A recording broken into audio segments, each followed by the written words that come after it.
Greetings, wrestling fans, and welcome back to a blast from the past. This isn't going to be your usual blast from the past, where I usually talk about a big pay-per-view, like WrestleMania, or SummerSlam, or something along those lines. It's not going to be one of your big pay-per-views. This is a pay-per-view that, from the year that I really enjoyed professional wrestling, in the 2011-2010 era. My peak years as a wrestling fan was from when I really started watching it in 2006, mostly up until 2015, 2016. It's kind of hard to say when I really stopped really becoming a die-hard fan. Some people feel maybe the internet has kind of rubbed off on me and I don't really enjoy it as much as I used to. And yeah, maybe YouTube, maybe the internet could play a role into everything. But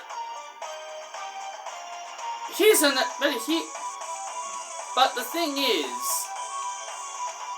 is that I still want to enjoy it. But nowadays, it just feels not as exciting as what it was during the eras that I grew up watching. And obviously, I guess being younger just makes you enjoy wrestling just a bit more. Being younger just makes you enjoy it a whole lot more. So anyway,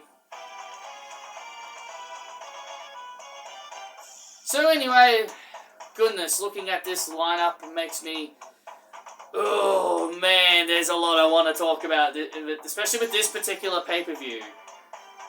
This pay-per-view,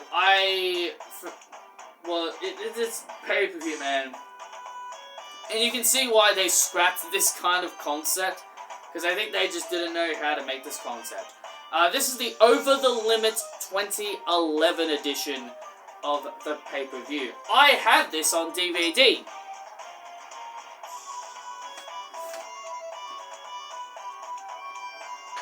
Right here.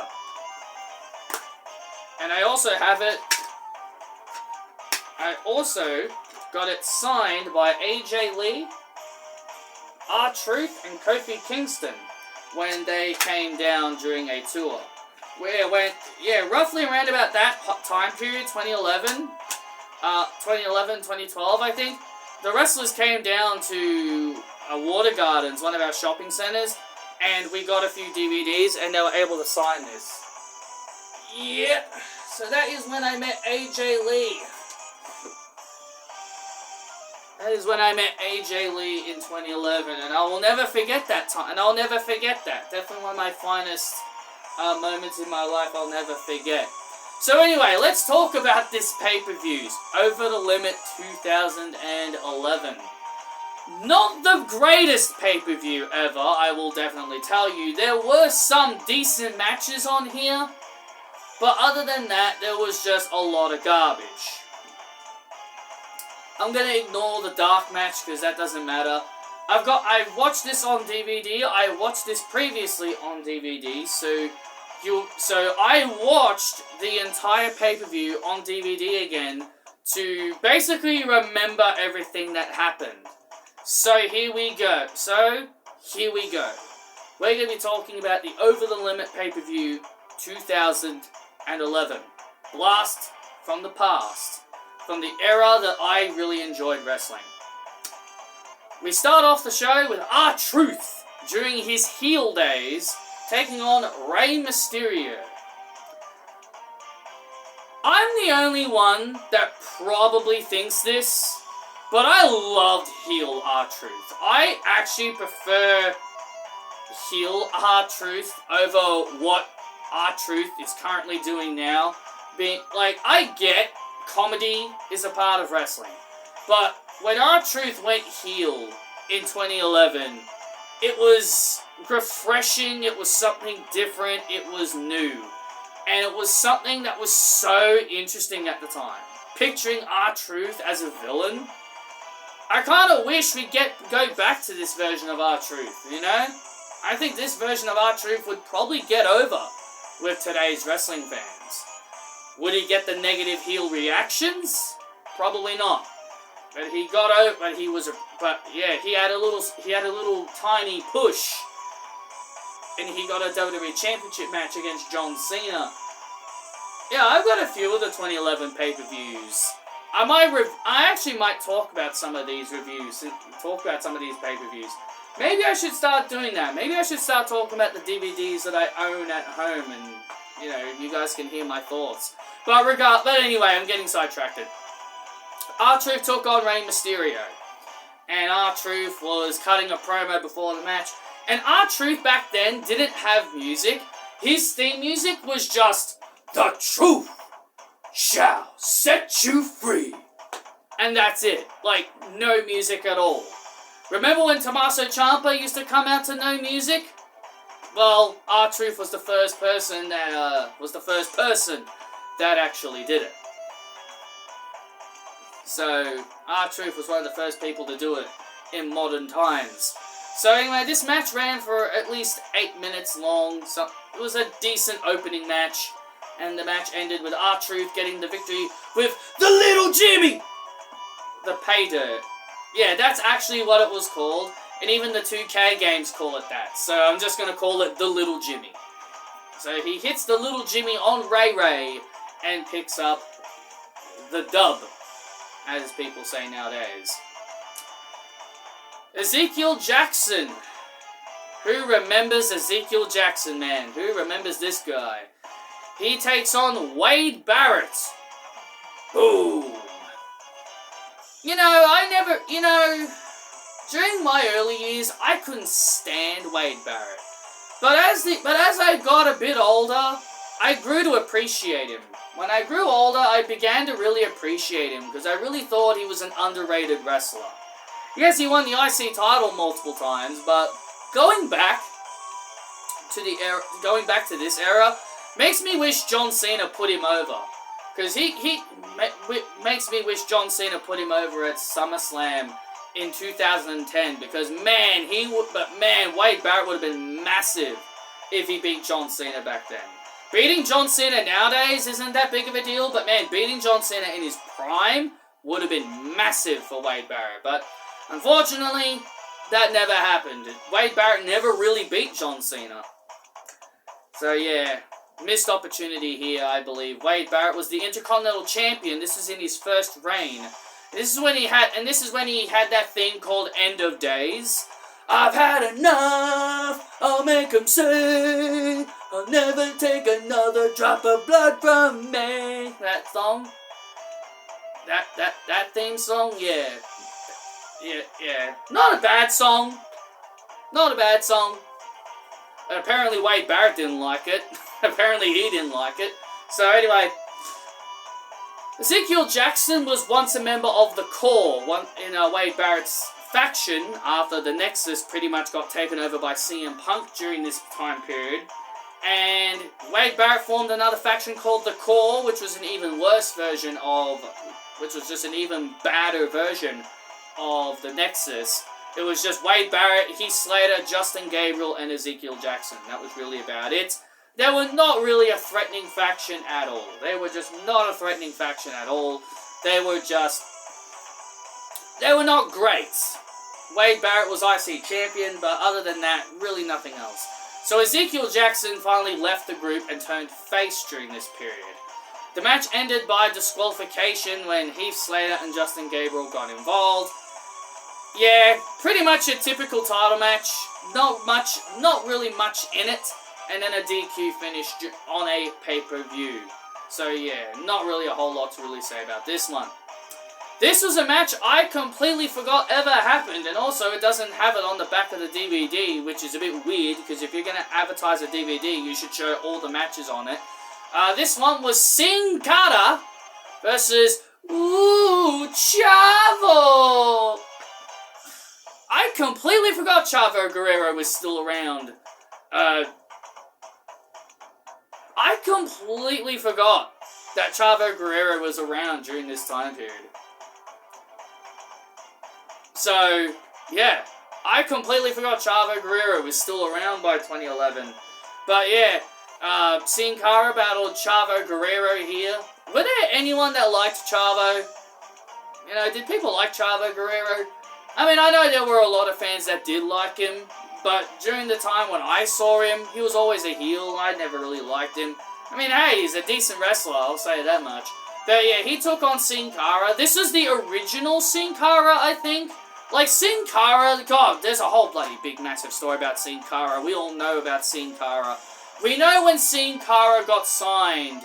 But for those who didn't see this version of Sin Cara in the early days, basically there was a Sin Cara, the original person that played the character, not the one that we were used to in the Lucha Dragons.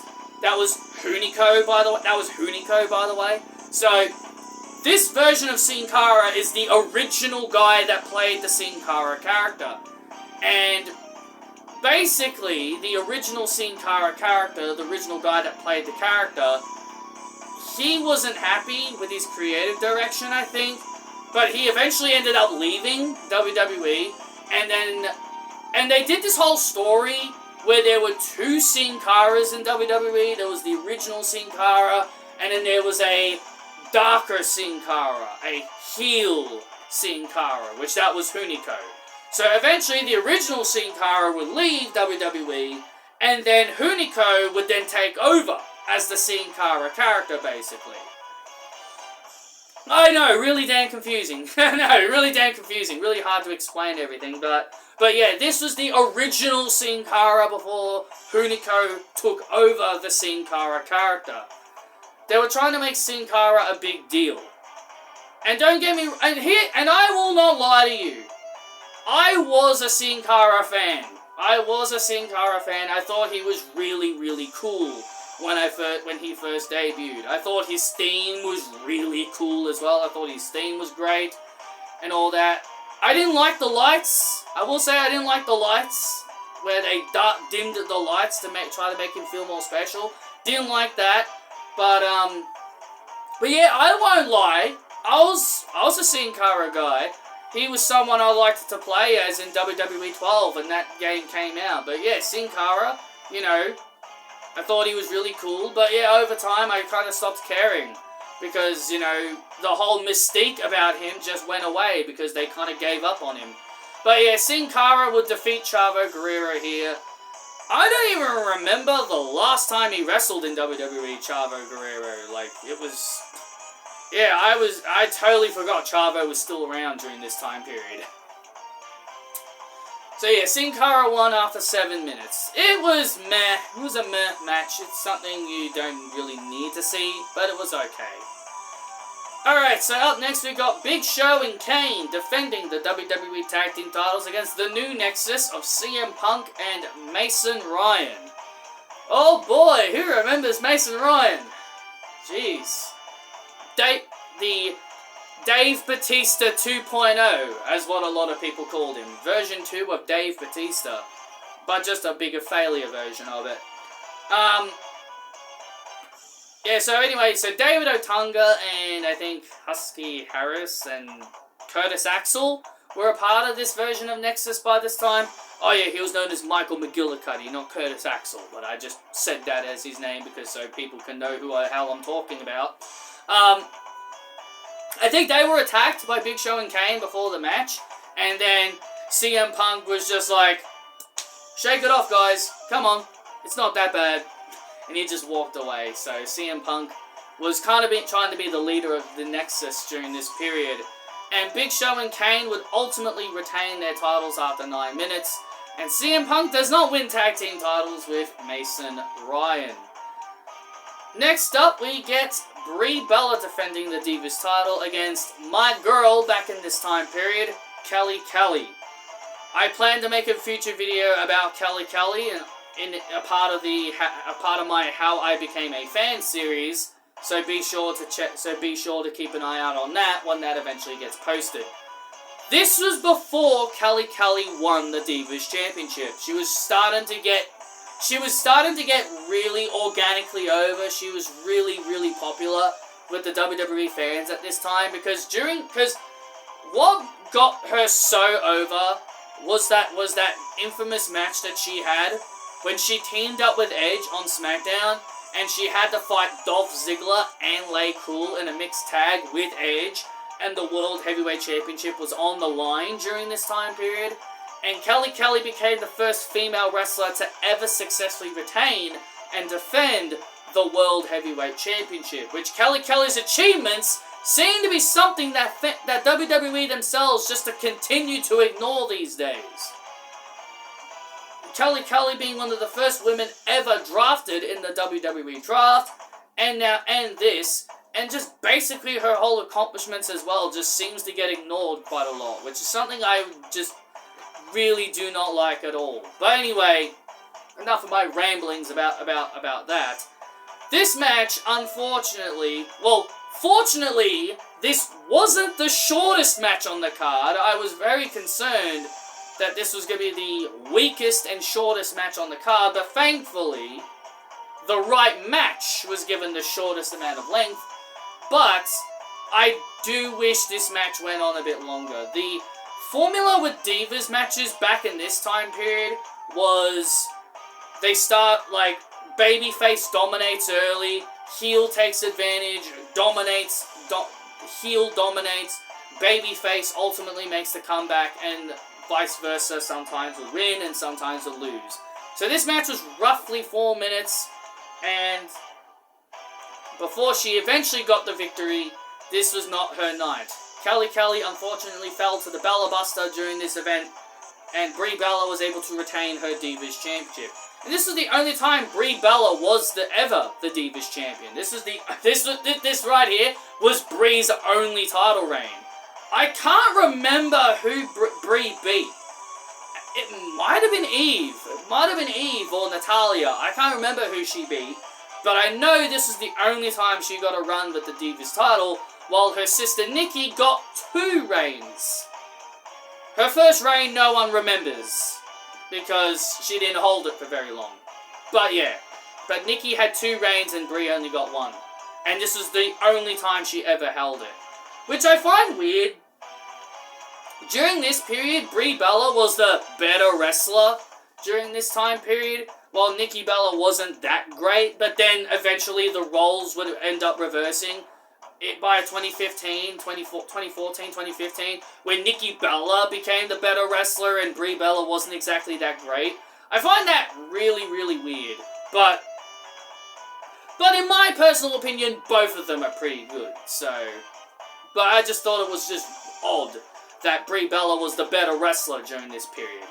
But yeah, Kelly does eventually win the Divas Championship. So this loss here didn't really hurt Kelly in the long run. So next up we get, personally, one of my favorite matches on this card. That is Randy Orton defending the World Heavyweight Championship against Christian for the World Heavyweight Championship. On an episode of SmackDown, Randy Orton won the World Heavyweight Championship from Christian after 7 days of winning the championship. So after Christian won the title in 7 days, he defended it against Orton, and Randy Orton beat him on an episode of SmackDown to win the World Heavyweight title. This is basically Christian's rematch. And these two had a really, really fun match. 16 minutes of great wrestling action. This is the type of stuff that we kind of see a lot with WWE today, you know, some good wrestling action, but it's something that I really miss, the back and forth and, you know, the enjoyment of a great match. These two, Christian and Randy Orton's rivalry, was one of the better rivalries of 2011. The only obnoxious thing, well, there were a few obnoxious things about this time period, was Michael Cole's annoying commentary. Michael Cole's annoying commentary, that was one of the badder things about 2011. And also his feud with Jerry Lawler, which I'm going to be getting to very, very soon. But after a great back and forth match, Randy Orton would defeat Christian with an RKO. And Randy Orton and Christian would go on to have several more matches against each other at Capital Punishment, Money in the Bank, and SummerSlam. So these guys had 4 pay-per-view matches together. and all of them were really, really good. My favourite one will always be the SummerSlam match. But this one is up there. But this one on Over the Limit is up there as one of the better matches. Probably my second favourite match between these two. Ugh, here we go. Let's talk about it. The next match. How is this match the semi-main event? Jerry Lawler versus Michael Cole. This match was close to main eventing WrestleMania. I think Michael Cole and Jerry Lawler's match was on after The Undertaker versus Triple H at WrestleMania that year. How in the ever-blithering hell do you have these two almost closing a pay-per-view? At Extreme Rules, yes, at Extreme Rules, they had JR wrestle. Yes, they did. They had JR and King versus Michael Cole and Jack Swagger in a tag match. I think it was a Texas Bull Rope match. I can't remember. I don't want to remember. This whole feud was absolutely garbage. And one of the worst things that ever happened in the year of 2011. This feud was one of the worst things about this particular year. And this is why this kind of year gets shat on because of feuds like this. This year, 2011 isn't a bad year. It's not that terrible. It's just that there's a lot of shit that WWE did that was really bad during this period. Michael Cole and Jerry Lawler was the worst thing that ever happened. And thankfully I can tell you that this was the last time these two ever had a match. It was a kiss my foot match these two had, and if Jerry Lawler had lost, he would have given his Hall of Fame ring to Cole and personally induct him into the Hall of Fame. So, Michael Cole tries to get out of the match, as per usual, because he's not a wrestler. But it ultimately fails. King pretty much beats him pretty quickly. JR came out on commentary for it, because, you know, Michael Cole and King are wrestling. So JR kind of briefly came back during 2011. Kind of had JR come back in 2011 to do some commentary here and there. So yeah, nice to hear JR's voice. Yeah, short and sweet. The shortest match on the card, 3 minutes. Thank God they didn't have Kelly and Brie Bella be the worst match on the card. Well, actually, Brie Bella and Kelly. Definitely, if you watched Kelly versus Brie Bella and compare it to this garbage, you would have immediately given Brie Bella and Kelly a 5-star classic, because at least their match was actually in the ring with 2 athletes. Michael Cole was never an athlete. Jerry Lawler was way past his prime during this period. But yeah, terrible, absolutely god awful. JR put his barbecue sauce all over Cole. Bret Hart came out for a pop, put Cole in the sharpshooter. King made Cole kiss his foot. Eve Torres even came down to beat up Michael Cole a little bit. So other than that, yeah, it was just a comedic match. Could have just had this on earlier. Could have you just had this match on earlier? There was no reason for this match to go. There was no reason for this match to be a semi-main event match. That was one of the terrible things about this about this pay-per-view. And thankfully, I didn't hate Brie Bella versus Kelly. Despite that it was really a short match, I still enjoyed it for what it was. Most of all the other matches I talked about, despite the fact you may feel like there's nothing to them, the matches themselves are not that bad. But this match was god-awful. So we're going to move on from this. Now we're going to be talking about the main event of this entire event. It was John Cena versus The Miz with Alex Riley in an I Quit match. I cannot stress enough how much WWE fumbled Alex Riley. Alex Riley was someone I actually really liked when he turned face and he turned against The Miz. I cannot stress to you how much WWE absolutely fumbled with Alex Riley. With all the stuff that they had him go through, man. The stuff with John Cena, the stories of John Cena personally burying him and all that stuff. But I don't know, man. Alex Riley and Wade Barrett, to me, are the biggest what-ifs. If they actually got the treatment that they deserved. It felt like the company had high hopes for him too, but man, WWE fumbled Alex Riley in a really bad way. I think he could have been one of the biggest baby faces that WWE could have had if they actually gave him a chance. But no, unfortunately, that was not the case. Anyway, John Cena versus The Miz. This is another thing that I really did not like about this year. Basically, The Miz being WWE Champion. The Miz was never, and in my personal opinion, never a main event caliber superstar. Upper mid-carder, maybe US and IC champion? Sure. Miz is believable in that route. Tag team champion? Sure. Sure. Miz is believable in the tag team and mid-card.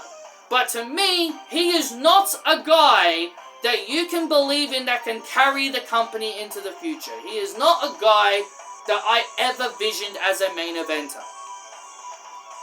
So this match, it obviously, is an I Quit match. Basically, John Cena's specialty.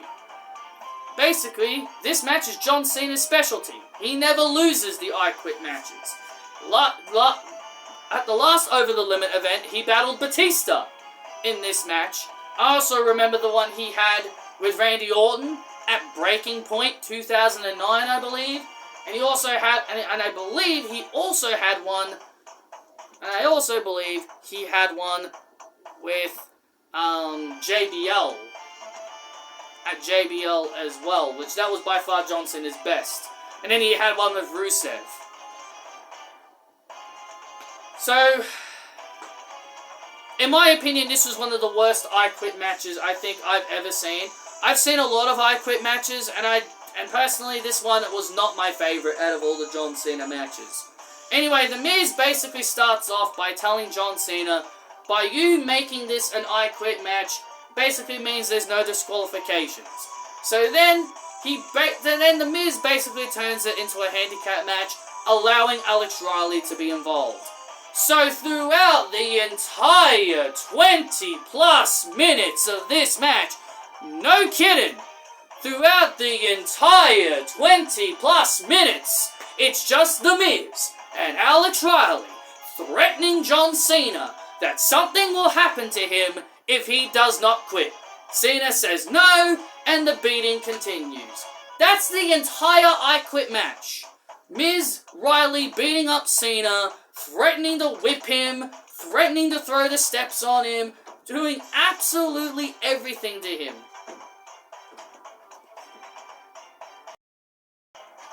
My apologies, my cat was at my window and she wanted to come inside.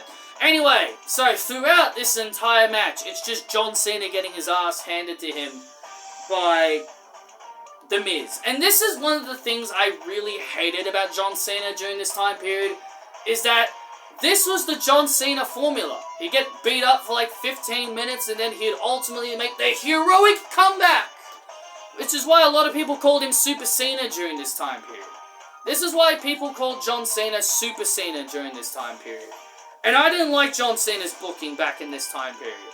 I wish John Cena was not booked like this during this time period, because it just made his matches so predictable and really damn boring. Miz had a go at a few Cena fans that were sitting in the audience, but as the match progressed, The Miz would give Alex Riley his cell phone, or vice versa or whatever, and they would play a recording of John Cena saying, "I quit." Shades of The Rock versus Mankind in 1999.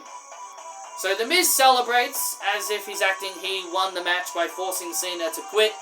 The referee, Mike Chioda, sees a cell phone on the floor notices, he hears a recording of John Cena saying "I quit," reverses the decision, and the match restarts. And what happens? Cena resurrects himself. He wakens up.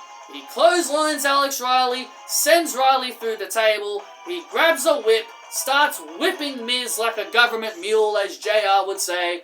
And then Miz was running up the stage, trying to get away from an angry Cena who basically turned into a Super Saiyan at this point.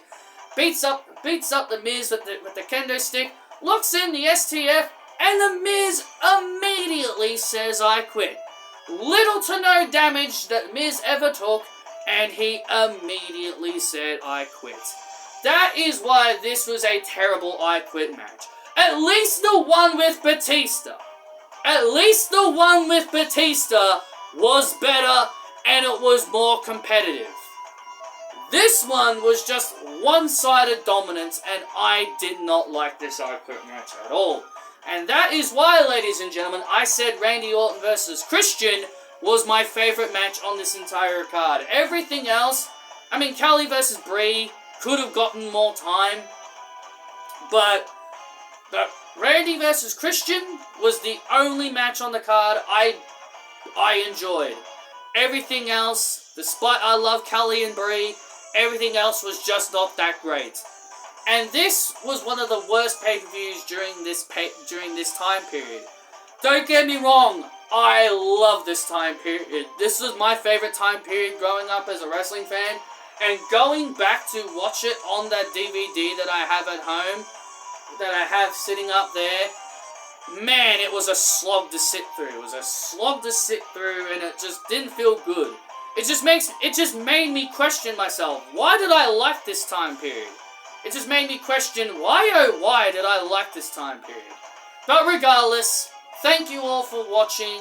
If you guys want to see more videos like this, be sure to let me know. Hit that thumbs up, and I will see you all on the other side.